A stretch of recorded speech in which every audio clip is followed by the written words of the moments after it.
సికింద్రాబాద్ బోయిన్పల్లిలో టింకు గౌడ్ ఆధ్వర్యంలో పతంగుల పంపిణీ కార్యక్రమాన్ని నిర్వహించారు. కార్యక్రమానికి ముఖ్య అతిథిగా ఎమ్మెల్యే మల్లారెడ్డి హాజరై చిన్నారులకు పతంగులను పంపిణీ చేశారు.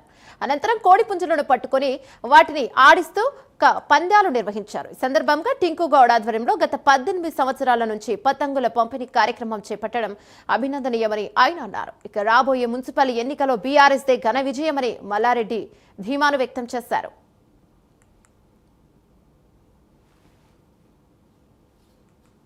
మా బోయినపల్లిలో గత 18 సంవత్సరాల సంధి కూడా మా టింకు గౌడ్, మా కొడుకు టింకు గౌడ్ 18 సంవత్సరాల సంధి కూడా ప్రతి పండుగ బ్రహ్మాండంగా చేస్తాడు.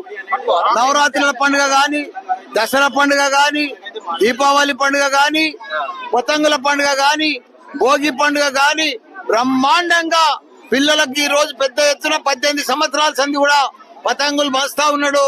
ఈ రోజు భోగి మంటలు కూడా పెడతా ఉన్నాడు. అందరికి కూడా పతంగులు పంచి పిల్లలంతా కూడా ఉత్సాహపరుస్తున్నాడు మా టింకు గౌడ్. ఏది ఏమైనా మా బోయినపల్లి మేము పుట్టినూరు, మేము పెరిగినూరు, మేము చదువుకున్న ఊరు, మేము పెద్దగైన ఊరు.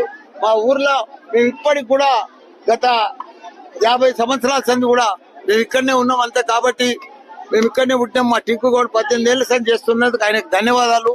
అందరికి కూడా సంక్రాంతి పండుగ శుభాకాంక్షలు. మేడ్చల్లో కూడా నేను అన్ని జాగాలలో కూడా ముగ్గుల పోటీ పెట్టాను. ఈ రోజు మా లీడర్లు అంతా కూడా ముగ్గుల పోటీ పెట్టారు. రేపు 16 తారీఖు అందరికి కూడా క్రికెట్ మ్యాచ్ పెడుతున్నా. క్రికెట్ మ్యాచ్, అమ్మాయిలకి ఇంకేదైనా అన్ని ఏది అంటే అది 50 years గోల్డెన్ మ్యారేజ్ కదా, బ్రహ్మాండంగా చేద్దామని చూస్తున్నాం. మా కిట్టి సంక్రాంతి పండుగ శుభాకాంక్షలు. మా టింకు గౌడ్కు ధన్యవాదాలు. గత 18 సంవత్సరాల నుంచి బోయినపల్లిలా కంటోన్మెంట్ వార్డ్ 1 ఇదే గల్లీలా ఇదే బస్సులా పుట్టిన ఇదే ప్లేస్ లా 22 years నుంచి పతంగి ఎగిరేస్తున్నా. ఒక్క పతంగి అయితే ఒక గంట సేపు నిలవాడి పతంగిలు పడుతుండే. ఒక 3-4 కిలోమీటర్ ఉంటుండే పతంగి టైంలో. అదే దేవుడు అమ్మవారు ఆశీస్సులతోని ఒక 2500 మంది 2500 పతంగిలు వస్తున్నా. ఒక 800 నుంచి 1000 మంది చిన్న పిల్లలకి పెద్ద ఎత్తున ప్రోగ్రాం జరిగింది. మాజీ మంత్రి మల్లారెడ్డి అన్న చేలతోని పతంగిలు వంచినాం. అదే విధంగా కోడి పుంజులు అవిగిన కొట్టాడినాయి. అదే విధంగా కైట్ ఎగిరేసి అన్న మా అక్క చెల్లెలంతా బస్సులు ముగ్గులేసిరు. ప్రతి సంవత్సరం నేను అమ్మవారికి పెడతా. అమ్మవారి ఆశీస్సులు ఉండాలి. ఇంకా రాను ఇంకా పెద్ద ఎత్తున చేయాలి. చాలా అందరికి సంక్రాంతి పండుగ.